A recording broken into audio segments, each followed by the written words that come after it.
Manuál pro kultivovaný Pražský hrad nastavuje jasná pravidla, jak má vypadat veřejný prostor jedné z nejvýznamnějších českých památek. Podílela se na něm i naše dnešní hostka, absolventka Fačvud Kateřina Špičáková. Jak těžké bylo zatočit s komiksancem ve Zlaté uličce? Je těžší koordinovat rozvoj Pražského hradu nebo pražských hřbitovů? A jaký do této praxe škola vybavila?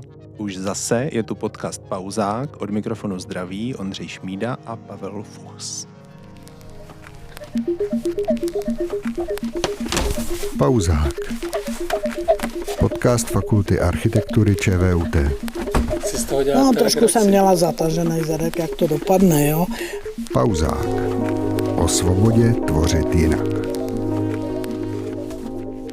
Dobrý den. Dobrý den. My jsme moc rádi, že jste přijala naše pozvání. Na Pražském hradě pracujete asi rok a půl. Měla jste ale potřebu na hrad chodit, než jste tam byla zaměstnaná? Určitě měla, tak samozřejmě je to památka, kterou každý z nás vnímá od malička jako nějaký takový středobod dění, kultury, politického života, dějin a tak dále. Takže takový ty jako až ceremoniální vánoční návštěvy s rodinou, tak to samozřejmě probíhalo. Ale já jsem se hodně vlastně po hradě začala pohybovat ve chvíli, kdy jsem byla na mateřský, a protože bydlím na Praze 6, tak pořád ještě v nějakém rádiusu jako procházek s kočárkem a podobně, tak to bylo jedno z těch mých cílových míst a tam jako vlastně vznikla nějaká moje idea, když jsem jako ten veřejný prostor tam zažívala vlastně jako rodič, matka s dítětem, tak jsem si začala jako hodně všímat, samozřejmě ještě v té éře, kdy to bylo jako těsně po skončení úřadu bývalého prezidenta, nějakých nedostatků, který by bylo hrozně hezký jako řešit. Takže já jsem měla takový sen, že vlastně někdy třeba časem i ten hrad by mohl jako fungovat z hlediska veřejného prostoru lépe. Co vás tak pálilo na první pohled s kočárkem? Úplně jako jedna zásadní věc, kterou jsem vůbec nechápala, tak byl takový stavební plot mezi Jelením příkopem a vlastně takovou hezkou promenádní cestou, která jde kolem Královské zahrady, kde je vlastně jako zajímavý pohled na ten Pražský hrad. V podstatě je to jedno z míst, kde vlastně člověk jako si uvědomí, že to je opravdu hrad na tom ostrohu a vlastně tam byl takový jako zelený, nevzhledný plot, velmi dlouho. Tak třeba to bylo jedno z takových míst, kde jsem si říkala, no proč. Tak on skoro 10 let areál hradu byl uzavřené místo, kam vlastně myslím, že se lidi dost odnaučili chodit a teď možná zase se učí, že si tím hradem prostě můžou zkrátit cestu do práce třeba. Tak proč podle vás ten hrad stojí za návštěvu? Je to vlastně hrozně zajímavý prostředí, jako úplně unikátní, jak v rámci Prahy, tak si myslím jako v rámci republiky, města i světa. A pořád je tam jako co objevovat a je to vlastně hrozně zajímavý jako areál hradu. Myslím si, že člověk v té mentální mapě ho má prostě ohraničený těma jako vstupníma branama a prostě tu kamennou část. Ale ono k němu vlastně jako připadá ještě velká rozloha těch zahrad, až takových, jako, kde se mění charakter od úplně prostě zámeckého parku po divočinu doslova. A vlastně v tom okolí jako je pořád si myslím dost věcí, které zůstávají takový lehce neobjevený, takže je to taková, jako, myslím si, až docela dobrodružná procházka, když se člověk zrovna mine ty úplně nejfrekventovanější turistické trasy, takže ano, doporučuji to pro nějaké objevování a znovu objevování vlastně přesně z těch důvodů, co jste uvedl. Vaše pozice se teda jmenuje koordinátorka rozvoje Pražského hradu. Co si pod tím máme představit? Já si vlastně představím tak jako druhého Jože Plečníka, nebo jak to funguje? No, to bych si vůbec netroufla, ani se jako moc nechci řadit tady do té jako kaskády vlastně velkých jmen, takzvaných hradních architektů, protože si myslím, že jednak se ta doba už proměnila a už prostě nejsme v situaci, kdy nějakou veřejnou stavbu nebo jakoukoliv část města by měl řešit prostě jeden člověk a vlastně z jeho pera by se mělo s tím prostorem nakládat už jenom proto, že prostě žijeme v nějakém demokratickém zřízení, kde je prostě potřeba dodržovat nějaký legislativní procesy, ale i principiálně si myslím, že to je tak velký kus města, na kterém je potřeba, aby se prostě podílelo víc hlav, víc expertů, víc architektů. Proto ta koordinace vlastně je obsažená v té roli. Myslím si, že je to vlastně trošku tajemný název.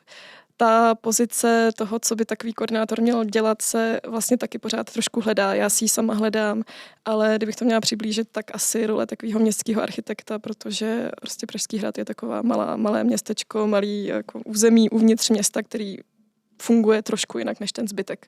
Jaké konkrétní výsledky vaší práce už můžeme na hradě vidět? Vidět.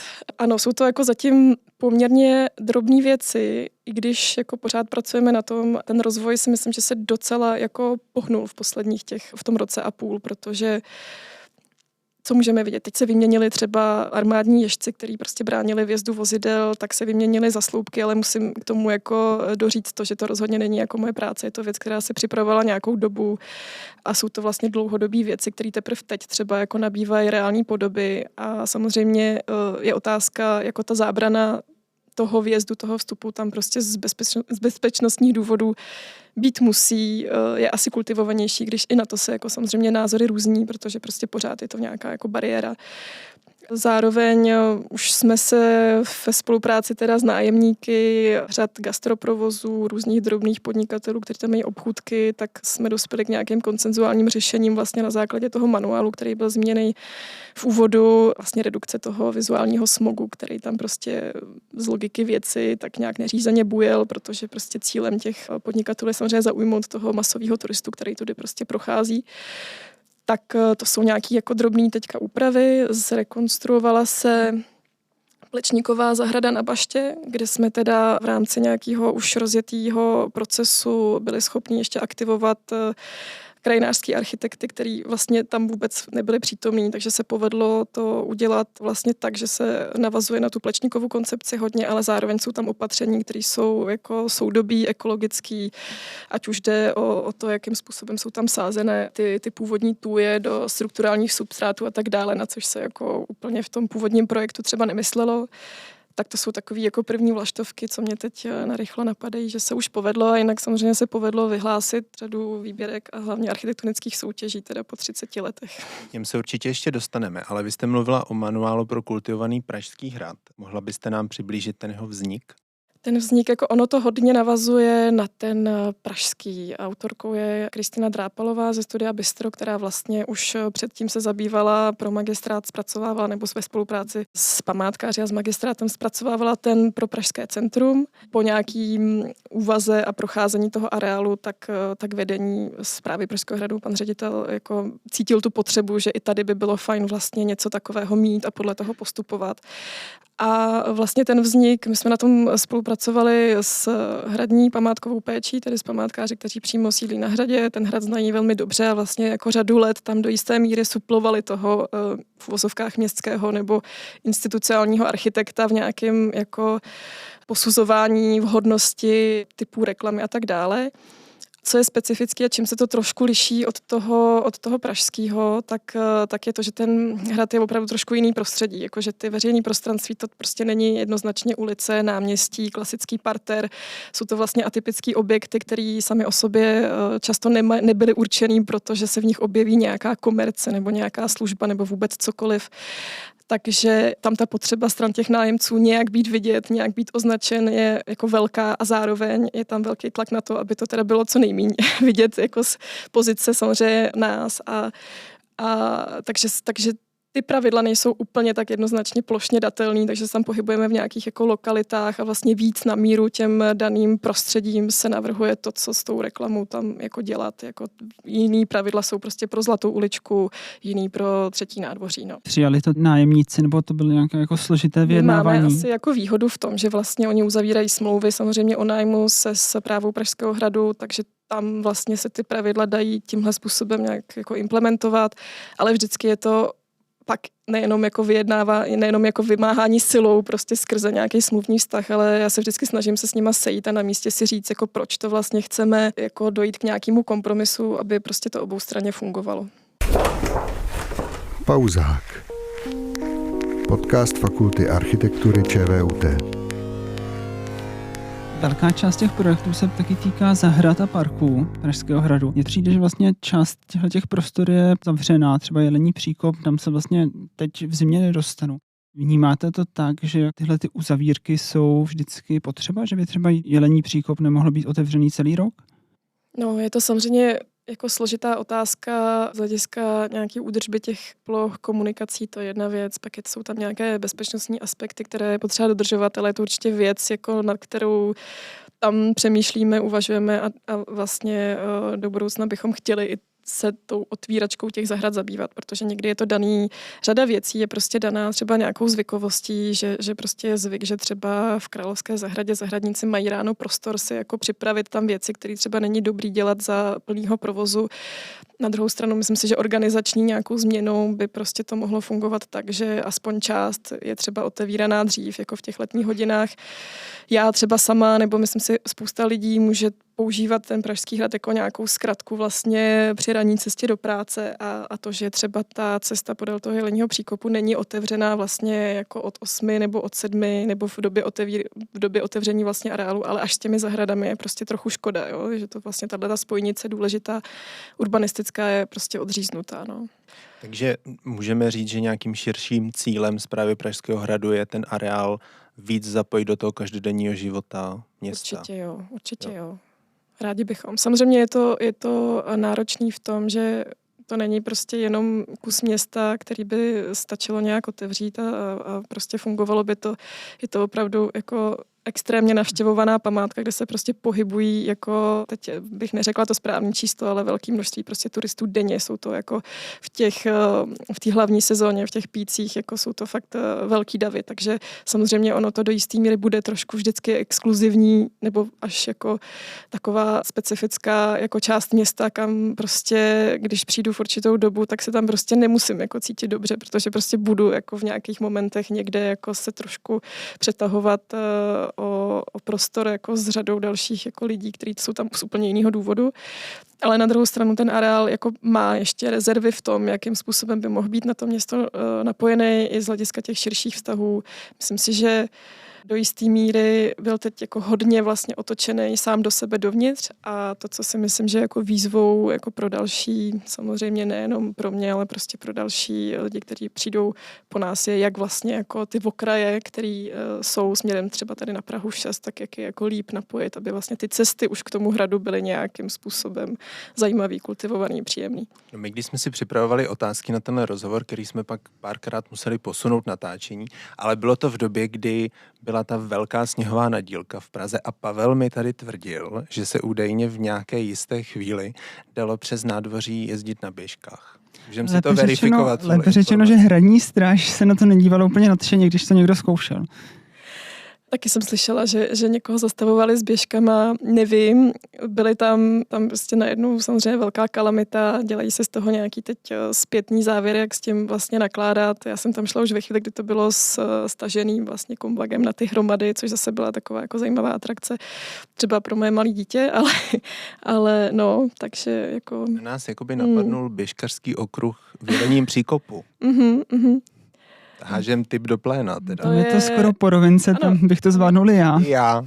Možná bych si nenarazil kostrč jako minulý rok. Je to zajímavý podnět. Děkuji za ně. Čas na pauzák. Vám se ale podařilo vlastně už i představit výsledky soutěže na proměnu chodkových sadů. Máte z nich radost a co se teda vlastně změní? Ty chodkové sady jsou jako zajímavý kus teda hradního areálu, protože si myslím, že řada lidí to jako nevnímá, že by to byla součást Pražského hradu. Je to takový předpolí, bych řekla, který hodně jako vstupuje do toho města, je to prostě navazuje na Letnou a tak dále a zároveň je to jako jedno z nejzachovalejších děl Thomajera, zahradního architekta, který prostě je součástí té národní kulturní památky, takže jako je tam hodně jsme lavírovali nad tím, jak ten park přizpůsobit tomu současnému jako životu, tak aby fungoval prostě jako příjemný místo, kam se prostě půjdu podívat, kde budu trávit nějakým způsobem čas, zároveň aby tam ty památkářské aspekty jako byly dodrženy a zároveň bychom k tomu jako aby tam byl možný ten rozvoj do budoucna, protože jako velkým tématem prostě třeba to stromový patro, který ve chvíli, kdy jako nebudeme vědět, jak dál pracovat, kam sázet stromy, jaký typy a tak dále, tak se může stát, že prostě to, co ten park hodně drží pohromadě, a to jsou ty krásný starý duby a dřeviny, tak vlastně najednou jako plošně by mohl jako velmi rychle vlastně změnit úplně to, jak funguje. Takže nakonec si myslím, že z těch soutěžních návrhů byl vybrán takový jako hodně jako poctivý návrh, který pracuje právě hodně s tím vývojem v těch jednotlivých fázích z hlediska prostě vegetace a tak dále. Hodně pěkně vlastně pracuje s návazností toho parku na to okolí, ty cesty, které by měly ve svahu, který dneska není vlastně napojen na město, ale měly by se dostat ty cesty napojit na strukturu cest právě v Jelením příkopě, novým vlastně otevřením nějakou brankou. Je tam idea vlastně pěšího přechodu k zastávce Chodkovy sady, kde nelogicky prostě dneska v té křižovatce žádný spojení na ten park není. Tak jsou takový jako hodně prověřený vlastně a tak dále. Je tam prostě pěkná práce s těma vyhlídkama a vlastně to nějakým způsobem dobře, jak pracuje s tou majerovskou stopou a s tou historickou stopou a s nějakou i reminiscencí věcí, které třeba v historii se tam objevily, zanikly. Dneska si je připomínáme, ať už je to prostě návrat uměleckých děl nebo nějakých krajinářských prvků. Možná pro řadu lidí to může být trochu jako málo vlastně, jakože to očekávání, možná i protože prostě na to byla vypsaná ta krajinářsko-architektonická soutěž, mohla být, že jako ta proměna by měla být jako nějaká vlastně zajímavější nebo razantnější, nebo tam přinést nějakou novou vrstvu. Byly tam návrhy, které se o to pokoušely, nicméně zase jako v té realističnosti nebo v nějakém jako v té odpovědi na to vlastně, že to je pořád jako ten historický první veřejný park, jako se úplně prostě z hlediska těch porodců vlastně to nepotkávalo, ale myslím si, že třeba návrh, který byl jako na 3. místě, že jako vlastně jako velmi hezky pracoval s nějakou jako novou vrstvou a myslím si, že si zaslouží jako to ocenění. Nicméně prostě teď jako uvidíme, jednáme prostě s těmi vítězi. A mě vlastně překvapila ta věc, že se vůbec nezměnila trasa těch parkových cest, tak to je asi předpokládám jedna z těch věcí, která prostě se změnit nedala. Je to přesně tak, no. Ano, ona se změnila jako v nějakých detailech právě v těch propojkách na to okolí, v nějakém jako šířkovém uspořádání, v tom, jakým způsobem tam teda projíždí dneska cyklotrasa nebo prochází, tak jak se jako vypořádat s tímhle řešením. A pak na těch okrajích, kde by měly přibýt nějaký chodníky, spíš jako z hlediska funkce, než jako nějakého estetického doplnění. No. A celkem nedávno jste vyhlásili výsledky té soutěže na kontrolní stanoviště na Pražském hradě, která z mého pohledu jsem měl pocit, že to trvalo strašně dlouho, než se podařilo přijít s tím, že ty nevzhledné dřevěné budky by se daly nahradit něčím trošku okulahodícím. Tak proč to trvalo tak dlouho? No, přiznám se, že jako nevím. Já jsem přišla na hrad v době, kdy vlastně už bylo jako ta příprava té soutěže de facto rozjednaná. Tam asi tím, že vlastně jako ta administrativa a vlastně těch soutěže nebo vůbec takovýhle přístup jako k zakázce tam byl trošku nový, tak byla potřeba na to jako se nějakým způsobem připravit. Teď už přece jenom jako víme na správě, jak ty věci soutěžit a tak dále, takže to je možná jakoby jeden důvod, ale myslím si, že to bylo jako hned po tom, co přišlo jako nový vedení Správy Pražského hradu, to byla jedna z věcí, jako která je samozřejmě tou nejpalčivější a začala se řešit jako poměrně záhy. No. Samozřejmě prostě to má nějaký jako proces. Ta příprava zahrnovala diskuzi se všemi bezpečnostními složkami, tak aby to zadání jako odpovídalo jak těm potřebám toho, že to nebude prostě boudička, která tam hyzdí, ale zároveň to splňovalo teda nějaký komfort jako pro ty pracovníky, kteří tam prostě každý den jako tráví čas a zároveň, no, takže prostě vyladit ty požadavky chvilku trvalo a pak už prostě ta soutěž probíhala, takže tak, no. Těšíme se na výsledky, snad ono to prostě všechno jako trvá. Bohužel prostě jsou tam nějaký lhůty, které jsou prostě daný ze zákona. Všechno se musí prostě legislativně ošetřit, tak aby to fungovalo. Na tu realizaci se můžeme těšit kdy? Letos v létě bychom měli mít první přístřešek i s tím dvojčetem nebo s tím přídavným modulem na Prašném mostě jako prototyp, na kterým se ještě budou ověřovat nějaký technický i vizuální detaily, ale všechno je teďka v přípravě a architekti z Arteliéru Hrad teď usilovně projektují a už nám nosí vzorky, takže se na to těšíme. Posloucháte Pauzák. Já bych se možná ještě krátce vrátil k Chodkovým sadům. Když jsem zkoumal ty situace, tak jsem si tam všiml takové tenonké čáry, která naznačuje možnou lávku až na Opiš přes Jelení příkop.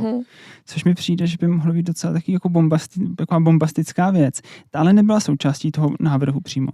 Ona nebyla součástí toho návrhu. Ona je pořád jedna z věcí, která se tak jako diskutuje z hlediska bezpečnosti, tak památkářského. Nicméně je to téma, je to prostě nějaký ideový záměr v současnosti, který se ještě projde nějakým prověřováním.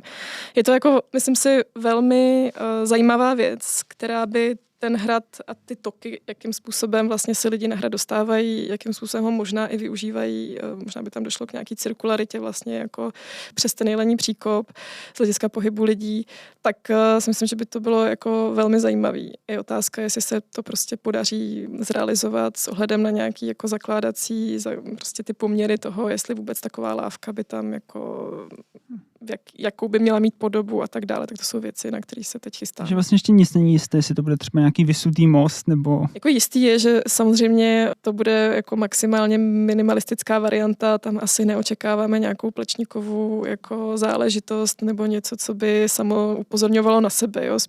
Spíš se uvažuje směrem mít tam zavěšené něco, co prostě půjde ze zeleně do zeleně, bude to spíš neviditelný a samo o sobě, spíš ta cesta přes tu lávku a ta její role vlastně v tom urbanismu by měla být jako tou hodnotou, no. A samozřejmě nějaký jako technický detaily taky, ale zatím jsme jako, řeší se toho spousta, tohle je jedna z těch věcí, u kterých se prostě uvažuje. No a teď nám možná vlastně vysvětlete, jak tyhle ty nápady vznikají, nebo jak se řeší to, co se bude řešit. Já si to třeba představuju tak, že Petr Pavel tak jako ráno jde běhat a potom u vás prostě zaklepe a řekne, s těmi chodkovými sady by to opravdu chtělo něco udělat. Já jsem si představoval, že bych byl Eva Pavlová a prostě bych přišel za vámi a řekl bych, že jsem ráno se procházel zahradami Pražského hradu a všiml jsem si, že za Lumbeho vilou je takový nevyužitý plácek, že by se tam dalo něco pěstovat, třeba měsíček lékařský. Pak bychom ho mohli sušit a prodávat. Tak a teď, co byste s tím dělala? Tak to by byl zajímavý dotaz na naší paní ředitelku odboru parku a zahrad a určitě by jako něco takového se dalo zrealizovat. No, je to tak je tam řada jako takových latentně bych řekla dlouhodobějších záměrů, které jsou někde tak jako v šuplíku a vlastně řada těch věcí vychází z potřeb samozřejmě rekonstrukce nějakých objektů, které prostě vyžadují z hlediska technického, památkového prostě nějakou renovaci. Co je jako zajímavé na tom hradě, tam vlastně nikdy nevznikla ani pokud teda vím, a zatím jsem se jako nedopátrala ani v těch 90. letech, kdy tam ten boom jako nějaký obnovy a nějakého prostě života byl, tak nevznikla žádná jako koncepce, která by jako říkala taková ucelená, jo, která by říkala, co s tím hradem vlastně dál, která by se na to dívala jako na nějaký celek a na nějaký prostě zóny a na nějaký charaktery. Takže je to o tom si to jako vlastně i pro mě vlastně znova trošku jako načítat a tak dále. Potom samozřejmě je tam řada lidí, kteří jako jsou tam nějaké funkční požadavky provozní, jsou tam nějaké požadavky vlastně na to, že někde se bude měnit. Jo, hodně to vychází, jako doteď to vychází hodně z takových technicko-památkářských požadavků v tom, co se dělá. A bezpečnostních samozřejmě. Pak my se snažíme tam jako přinášet i tu druhou vrstvu. Teď zpracováváme strategii rozvoje zázemí a služeb pro návštěvníky, která jako primárně je fokusovaná na to, jakým způsobem vlastně rozmístit tak, aby ten pobyt jako na tom hradě pro kohokoliv, kdo tam přijde, byl jako maximálně jako komfortní, zároveň zážitkem, zároveň to odpovídalo to tomu prostředí, kde mají být jaký kavárny, gastroslužby, obchody, ale i zázemí typu prostě infocentrum, úschovna batohů a tak dále. A ono vlastně ten tým Tomáše Ctibora, který se tím zabývá, tak se na to zase dívá trošku jako šířeji z hlediska kvality veřejných prostranství a tak dále. Takže to jsou jako věci, které postupně skládají ten obrázek. Pak samozřejmě s nějakýma myšlenkama přicházíme my z hlediska jako já, jako člověk, který jsem tam přišel zvenčí a prošel si zahradama, tak samozřejmě vidíte, že jako, nebo prostě pan ředitel, nebo kdokoliv, tak vidíme jako stav třeba těch chodkových sadů. Jo. A teď bylo jasný, že je potřeba s něma něco udělat. Řešili jsme, jakou cestou, jestli nějakou jako postupnou proměnou, nebo prostě tou soutěží, nebo jak se vlastně dobrat toho, aby vlastně tu obnovu toho parku zajistil nějaký jako kvalitní tým. No a jak tam teda funguje nějaká kooperace s kanceláří prezidenta republiky v těchto věcech? No, ta funguje tak, že my samozřejmě všechny záměry velký investiční, tak jsou jednak schvalovaný kanceláří prezidenta, panem kancléřem, takže jsou tam nějaký pravidelný jako prezentace, informování se, ty věci se komunikují a myslím si, že to je dobře. Ale jako, že by to bylo vyloženě. Myslím si, že řada lidí si představuje, že opravdu ten prezident má toho jako svého prostě ty nápady a teď je tak jako předává, je to oboustranný, no. No to si asi lidé představí, protože mám pocit, že v těch 90. letech to asi tak trošku bylo zároveň. To se točíme k tomu Bořkovi Šípkovi teďka. Mm-hmm. Já myslím, že tam to možná mě vyvedete z omylu, ale že to možná tak fungovalo, že prostě Václav Havel něco chtěl a zadal to Bořkovi Šípkovi a ten to zrealizoval. Tak bych se možná v tomto kontextu neptal jenom na Bořka Šípka, ale jestli z těch zásahů 90kových a možná ještě po roce 2000 jsou nějaké, které máte ráda a zároveň jestli jsou nějaké, které v tom čase úplně neobstály a obešla byste se bez nich. Mm-hmm. Určitě jsou tam ty, které mám ráda a myslím si, že jako pro mě jsou to hodně ty urbanisticko-veřejnoprostorové zásahy. Samozřejmě Josef Pleskot, jeho tunel a jeho lávky v Jelením Příkopě jsou, myslím, jako skvělý počin z té doby 90. až 2000, teď nevím kolik. Pak vlastně celá ta střelecká cesta, která je teda taky dílem, střelecká cesta, to je takový jako pracovní název právě pro tu promenádu, která propoje Chodkovy sady, Prašný most a vede podél Jeleního Příkopu a Královské zahrady. Ta je dílem architektů z D3A, což si myslím, že se jako za stolik moc neví, protože ono je to taková vlastně trochu neviditelná úprava toho prostředí. Tak to jsou věci, které si myslím, že jsou jako hrozně fajn, obstály v tom čase a jsou prostě úplně jako jednoznačnou součástí toho hradu, která prostě dobře funguje. Bořek Šípek je taková specifická, řekla bych, složka, bez který ale na druhou stranu jako taky to přináší nějakou vrstvu, která pro ten hrad už prostě jako je tou pamětí. Myslím si, že tam má opodstatnění. Některé ty zásahy jsou třeba diskutabilní, jako co do, řekla bych, nějaký jako kvality, materiality, ale on to souvisí prostě i s tou dobou vzniku, jo? Že prostě jako se trošku experimentovalo s nějakými jako... Můžeme být konkrétní možná v tomhletom? Plasty nebo tak dále, jako nebo funkčnost některých skleněných prvků v místě, kde je velká frekvence jako lidí, tak to jsou prostě věci, které jako jsou možná diskutabilní, ale přináší to takovou jako hravou vrstvu na ten hrad, kterou prostě si myslím, že jako odpovídá tomu té době a nějakému tomu přátelství a takovému jako uvolnění prostě v té době, což si myslím, že je vlastně jako fajn a prostě za mě je to jako dobrý. Až na některé třeba momenty, které by možná jako zasloužily prostě, nebo jsou takový, že si člověk říká, aha, to je zvláštní, ale jako fakt s tím nemám to mě zajímá, když jste si říkala, že je to zvláštní na hradě. Jsou takový, přemýšlím teď, co konkrétně bych, jako týká se to hodně těch interiérů, jsou to takový jako dveře, které třeba působí, že jsou vlastně jako z nějakého plastu, pak si člověk přijde blíž, zjistí, že to je opravdu nějaká jako zvláštní hmota, že to je tak, že prostě minimálně tam je nějaký náraz mezi tím, jako v jakém prostoru jsem a jak působí na mě jako materialita některých těchto jako zásahů. Ale někdy je to, já si myslím, že jako on se často pohyboval jako na hranici takového, já nechci říkat kýče, je to fakt jako velmi subjektivní, ale občas to tak cítím. No a možná i třeba z těch starších úprav je tam něco, co si myslíte, že už se trošku přežilo a prostě dneska to neodpovídá? Jako mě třeba osobně, ale asi k tomu nějaký jako důvody byly. Trošku mrzí zbůrání toho pavilonu československých dětí. Jo. Byť si myslím, že asi technicky i provozně by bylo složitý to dál udržovat, tak ten prostor do dneška vlastně jako nenašel. Týká se to teda jednoho z těch dvorů nejvyššího purkrabství v té nejvýchodnější vlastně části hradu.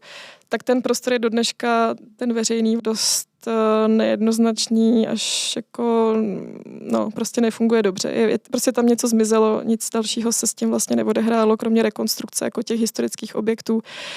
A do budoucna je výzva, jako co s tímhle prostranstvím, jak ho vlastně jako zabydlet, jak s ním pracovat. No. Tak to mě třeba trošku mrzí, protože to byla vrstva, která tam vlastně jako žádný zastoupení nemá, ale zas jako nevím přesně, jak to bylo, proč. Čas na pauzák. Naše fakulta celkem nedávno podepsala se Správou Pražského hradu memorandum o spolupráci, tak vy do něj budete taky nějakým způsobem zapojená? No, určitě jo. Určitě nás tam bude zapojeno víc. Teď první vlaštovka asi té spolupráce je vlastně, že Zuzana Štemberová se studenty v ateliéru by měli nějakým způsobem zpracovat zadání, které se jako dotkne Pražského hradu nebo přímo dotkne. A bude to takzvané to severní předpolí, což je vlastně za Jelením příkopem celá ta část, která zahrnuje Chodkovy sady až takzvanou Horní Lumbeho zahradu, což je už taková jako až vesnická nebo lokalita s vesnickým charakterem neúplně využitá nad Novým Světem. A možná i vlastně budou trošku dál, protože můžou překračovat prostě nějaký čáry majetkoprávních vztahů a zaměřovat se právě třeba na ten vztah vlastně téhle oblasti a Englova pásu a vlastně toho pásu, kde jsou bývalé hradby a tak dále. Jsou to krajináři, takže předpokládám, že toto měřítko nějakým způsobem uchopí. Do té spolupráce ateliérové by se měla připojit i AVU vlastně s profesorem Šikem a ty by měli zase navrhovat nějaké atypické bydlení do části, kde samozřejmě by bylo problematické asi reálně stavět. Na druhou stranu je to přesně ta parcela, kde vlastně jako se o něčem takovém vždycky uvažovalo a je to ta zóna vlastně nad tím Novým Světem. Zároveň jsem v nějakém kontaktu teď s Irenou Fialovou a s Janou Tichou, které já přesně nevím, jakým způsobem, ale tuším, že se zabývaly právě vývojem nebo rozvojem hradu právě v těch 90. a 0. letech, takže předpokládám, že existuje z jejich strany třeba nějaká systematická větší jako rešerše tohohle období, tak to je pro nás jako hodně cenný vlastně to zmapování se nějak jako oživit a možná využít právě jejich znalosti. Teď bude vlastně výročí 90 let Havlova narození, takže k tomu budou nějaký kulturní akce i na hradě, takže tam potom i tohle téma vlastně architektury jako bychom rádi nějak zohlednili. No vlastně jak už jste zmínila, ten prostor toho hradu je opravdu jako obrovský a není to prostě jenom to 1., 2., 3. nádvoří. Jak je to vlastně pro vás vůbec komplikované se v tom všem vyznat a vlastně potřebuje i hrad jako mít takové obří zázemí? Nemělo by se třeba úplně otevřít lidem, vlastně ho trošku možná od toho hradu odpojit? Pavel by tam chtěl bydlet, totiž jsme probírali, že jako konkrétně? Malometrážní byty navrhoval. Já bych dával malometrážní byty všude, to je základ, ale třeba právě ty zahrady vlastně produkční a tak, jako jak moc i ten hrad potřebuje dneska? No, jako jsou vlastně, ona je to taková zvláštní, teď z hlediska bezpečnosti utajená trošku zóna, ty produkční zahrady tam ale vždycky byly a vlastně jsou dost funkční a oni jako jednak zásobují prostě ten hrad, tu hradní kuchyni, prostě veškerý protokolární akce, květinama a tak dále, takže je to jako zajímavý vlastně organismus. V rámci centra Prahy funguje takovýhle jako urbání prostě zemědělská lokalita, která prostě je úzce spjatá teda s tím prezidentským úřadem, skleníkový hospodářství a tak dále, takže to tam vlastně jako je a funguje to velmi dobře. Spíš si myslím do budoucna otázka je, jako ten hrad vlastně potřebuje jako nějaký zázemí. Jo. A my na co narážíme, že řada vlastně jako velmi zajímavých prostor, který by mohly sloužit prostě veřejnosti, ať už prostě pro nějakou jako kavárnu nebo být jenom zpřístupněny. Myslím teď těch interiérových, který jsou někde na rozhraní jako prostě veřejného prostoru a budovy, tak fungují prostě tak jako ad hoc, jako nějaký skladiště, nějakého materiálu, nějakých jako věcí, nějakých prostě obslužných autíček a podobně. Takže jako ten hrad fakt funguje jako takový samostatný organismus hodně, takže asi jako ještě nějakou dobu bude a vlastně velmi náročný na ty skladovací prostory, které jsou tak jako rozházený po tom hradě, tak je otázka, jestli třeba do budoucna tohle není nějaká výzva, to nějak třeba konsolidovat a snažit se prostě tu logistiku tohohle jako útvaru řešit prostě jiným způsobem. No, jak se vlastně tak na hrad jako chodí do práce? Kam tam třeba chodíte na oběd? Je tam prostě klasická kantýna? No ve Vikárce je klasická kantýna, jako s tácem, jako tam 3 hotovky, ze kterých je výběr a taková jako celkem, neřekla bych úplně lidová cena, ale taková přístupná cena, tak tam jako většina zaměstnanců chodí sem. Pak už je to složitější, pak jsou tam samozřejmě restaurace, kde se dá najíst, máme tam nějaké zaměstnanecké benefity ve smyslu slev a tak dále. A kantýna ve Vikárce, to je ta, kam se dostane běžná veřejnost. Takže do táckárny můžeme i my si zajít. Jo, i turisti tam chodí, takže jako... Zajdem, natočíme něco z táckárny, Pavle. Smažený sýr. Mega. Mně to přišlo třeba jako hrozně vlastně, ale jak už jsem tam přes rok na tom hradě, mi to přijde jako úplně normální součást, prostě vikárka, jako jdeme na oběd a na začátku mi to vlastně přišlo jako něčím, se říká v takových prostorách je vlastně úplně jako jednoduchá, obyčejná jídelna, přišlo mi to hrozně jako nečekaný kontrast, ale tak je to zajímavý, no. Člověk si zvykne rychle, že? Máme tam ještě takový speciální bufet, který teda je bohužel jako za tou zónou, kam může veřejnost, je prostě v jedné z těch budov, kde jsou kanceláře a tak to je takový retro. Řada lidí si toho všimne, protože oni občas mají otevřeno, je to v ústavu Šlechtičen a oni mají občas otevřený okýnko do té Jiřské ulice a už se mě pár lidí ptalo, jako co to tam je, tam jsem chtěl jít, tam jsem viděl ty bomboniéry a ty chlebíčky, jako se říká, no to je prostě bohužel. Jako zní výborně, jakože jdete odpoledne na chlebíček do ústavu Šlechtičen. Mně přijde geniální. A teď, kdybychom opustili ten Pražský hrad, tak vy jste před správou Pražského hradu pracovala pro hřbitovy hlavního města Prahy. To mně přijde taky takové institucionální prostředí neživé, bych řekl doslova. Možná. Tak nechyběl vám někdy nějaký prostě obyčejný architektonický ateliér? Takový mladý dynamický kolektiv? Já se vybírám taková, jako mně to pak došlo, když jsem přišla na ten hrad, že si vybírám takový, že mám slabost asi nějakou vnitřní, jako pro takový vnitřní periferie městský, že jsem pracovala teda, ale velmi krátce na těch hřbitovech. Předtím vlastně, když jsem byla na IPRu, tak jsem se zabývala zase jako pražskými sídlišti, což do jistý míry jako ano, jako pořád nějaká periferie, jak z hlediska zájmu jako městských investic, tak prostě jsou zpravidla lokalizovaný na tom okraji Prahy, tak mi to přijde. A vlastně ten hrad je taková jako vnitřní periferie, když to trošku přeženu. Zase pro řadu lidí takový jako nedostupný místo nebo prostě opomíjený místo jako uvnitř města. Já jsem spolupracovala s ateliérem MCA v té jako vlastně po tom, co jsem ukončila svoji práci na IPRu, tak jsem s Pavlou Malkovou dál pracovala vlastně v ateliéru. Ano, ten ateliér má za sebou kolumbárium, takže nevím, jak moc je to jako živý v uvozovkách místo. Teď myslím jako fyzicky to studio, ve kterém se pracuje, ale tak tam jsem pracovala v nějakém jako menším týmu, kde to fungovalo jako klasický ateliér. Do toho jsem samozřejmě jako se svými jako přáteli, spolužáky se snažila dělat nějaké jako aktivity mimo, které trošku suplovaly takovou tu, řekla bych, volnou práci kreativní, která není svázaná prostě nějakými procesy veřejné správy. Připravila vás právě tady škola na to působení v těch institucích? Nebo jste si musela najít pro tom cestu sama, jak se v takových institucích pohybovat?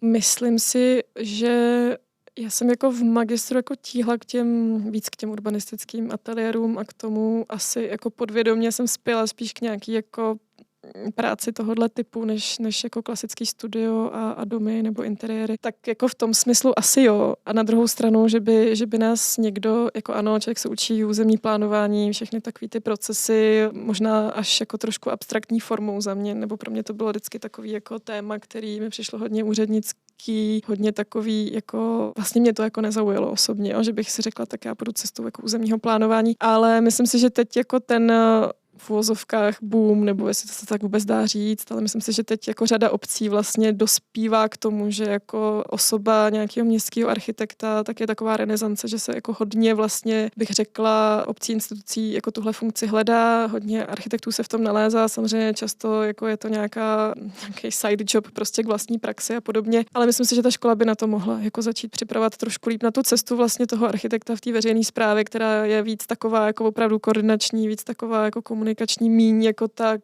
kreativa ve smyslu, ano, já si teď zasednu a budu prostě pracovat na nějakém konkrétním projektu po nějakou dobu. Je to trošku jiný typ činnosti, no. A jak by to ta škola měla dělat? Tak to je jako zajímavá otázka, jo. Co vám chybělo? Možná jako za prvý nějaký jako povědomí. Těžko říct, jestli by to měl suplovat jako nějaký jeden předmět, který by vlastně jako přiblížil tento typ práce studentům, jako o tom, já nevím, třeba vlastně v čem já se pohybuju, tak je prostě zákon o zadávání veřejných zakázek a vlastně způsob, jak ty kolegy architekty jako k té spolupráci přizvat tak, aby to vlastně bylo v souladu s nějakým legislativním procesem. Jako máme samozřejmě nástroj architektonických soutěží, ale ne ve všech jako měřítkách nebo ke všem úkolům je možný přistoupit tímhle způsobem. Takže takový možná jako povědomí tohohle typu. Čas na pauzák. Vy jste nám ještě trošku utekl, nechci říct hrobníkovi z lopaty, ale vlastně... Ale jakoby ano. Ale jakoby ano. Jste otázky na téma pražských hřbitovů. Jaká vlastně byla vaše činnost tam? No, já jsem tam navazovala na práci vlastně kolegy, který tam byl, myslím si, několik let a zase je to prostě Správa pražských hřbitovů spravuje většinou pražských hřbitovů a tehdejší vlastně ředitel a ten vibe byl takový, že se v podstatě ty hřbitovy by měly chovat trošku jako součást města, městský zeleně, parky vlastně s nějakou kulturní přidanou hodnotou, kam prostě nejdu jenom jako pohřbít někoho a pak mu tam nosit kytky na hrob, ale že to je vlastně nějaký místo, kde se prostě člověk může jako projít, obdivovat nějakou vlastně jako tu drobnou funerální architekturu spíš, i když je tu sakrální a vlastně přistupovat k tomu jako k nějakému jako kultivovanému veřejnému prostoru. Takže jako role architekta v tomhle je samozřejmě taková přesně jako zase, když se má někde dělat nějaký zásah třeba technického typu, jako je obnova cest, tak rozmyslet, jestli prostě jít, jakou cestou jít. Samozřejmě prostě nejjednodušší je, že tam někdo přijede, vyasfaltuje to, tak to asi není třeba úplně ideální, že v těch prostorách, které ne všechny jsou jako za prvý památkově chráněný, ale řešit vlastně téma, jak ty detaily prostě těch v uvozovkách parků vlastně by měly vypadat. Zároveň je to téma vůbec řešení jako konzultace a nastavení nějakých pravidel, jak by měly vypadat ty samotné hroby dneska, že jo? A ty náhrobky a tak dále, tak k tomu vznikl taky takový manuál, ještě myslím si v dobách, kdy se utvářel na IPRu jako taková řekněme odnož toho standardního už jako manuálu veřejných prostranství hlavního města Prahy. Zároveň téma nějakých alternativ k pohřbívání ve smyslu lesních hřbitovů, lučních hřbitovů, tak i to bylo téma vlastně správy pražských hřbitovů, kdy se uvažovalo o nějakém rozšíření vlastně ploch pro tento typ pohřbívání na jak v Motole, kde měl vzniknout jako lesní hřbitov, tak tuším, že v Košířích, kde měl zase vzniknout nějaký takovej zahradní jako hřbitov, kde se prostě můžou jako lidi pohřbívat jiným způsobem, takovým trošku méně formálním, než prostě standardně jako parcela tady na tý jako hrobka a tak dále.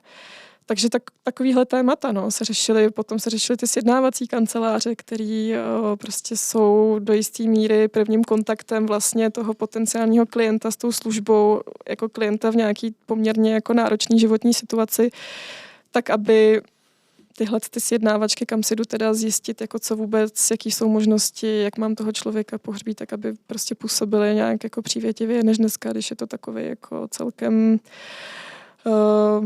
prostor, kam jako, který na člověka úplně nepůsobí dobře, bych řekla, no. To vás pak prostě automaticky vede k tomu, že ani ten hrob nakonec možná často nestojí za to teda. Já bych chtěl asi možná se nechat pohřbít do toho lesa vzpomínek, to mně přijde jako hezká věc. No a řešili jste třeba, to je jako dost téma na hřbitovech, jo, vždycky, když chodím tu píškou na hřbitov, takový to, že každý má za tím hrobem tu plechovou skřínku svoji a tam se schovávají ty smetáčky a každý má svůj konev a tak. Tak to bylo taky součástí nějakého manuálu? Myslím si, že bylo.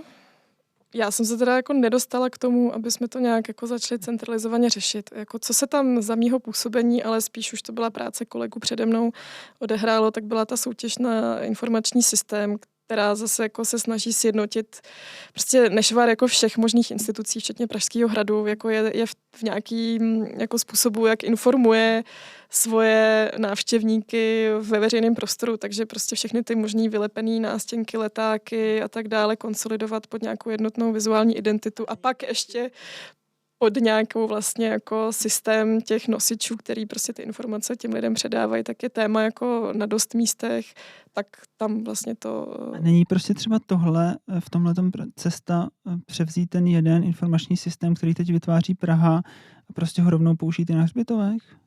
No, já jsem si třeba tohle myslela o hradu, jo, že vlastně tak skvělý, tak existuje tady nějaký jako snaha o jednotný informační systém.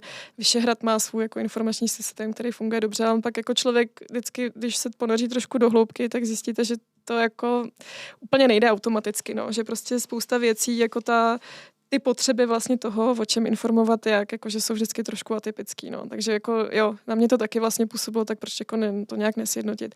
Na druhou stranu si myslím, že i Hrad by jako měl být součástí toho jednotného informačního systému, tak aby jednak ty nástupy vlastně z těch jako okrajovějších oblastí, Malá Strana, Pohořelec, Praha 6, Hradčanská třeba případně byly nějak čitelný jako a vlastně to navázalo na ten systém celoměstský. My se blížíme k závěru, tak to musíme stočit zase k té fakultě trošku. Máte nějakého vedoucího nebo nějakou vedoucí nebo nějaké zadání ateliérové práce, na které ráda vzpomínáte? Určitě jo. Já si myslím, že z toho magistra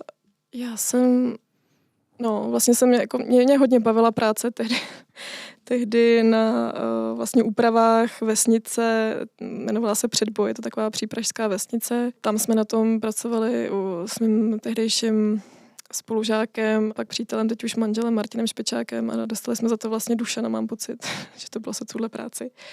Tak to bylo vlastně jako zajímavé, protože to prostě bylo zase jako nějaký téma vlastně z rostlice různých jako částí vesnice od satelitu po nějaký historický jádro, jak s tím vlastně jako pracovat, jestli se to dá jako řešit jako nějaký jeden celek a co by měly být ty zásahy, které vlastně to prostředí nějak propojí, skultivují a tak dále, tak celkem na tohle ráda vzpomínám, nebo to byla jedna z prvních věcí, na co jsem si vzpomněla. Ne úplně ráda vzpomínám na svoje jako diplomní bakalářské práce. Tam jsem jako byla vždycky trochu víc ve stresu, než asi možná bylo nutný. Takže to bylo u pana profesora Jehlíka tohle téma. Tak my už vás si zase pustíme zlepšovat Pražský hrad. Děkujeme za návštěvu. Já moc děkuji za pozvání.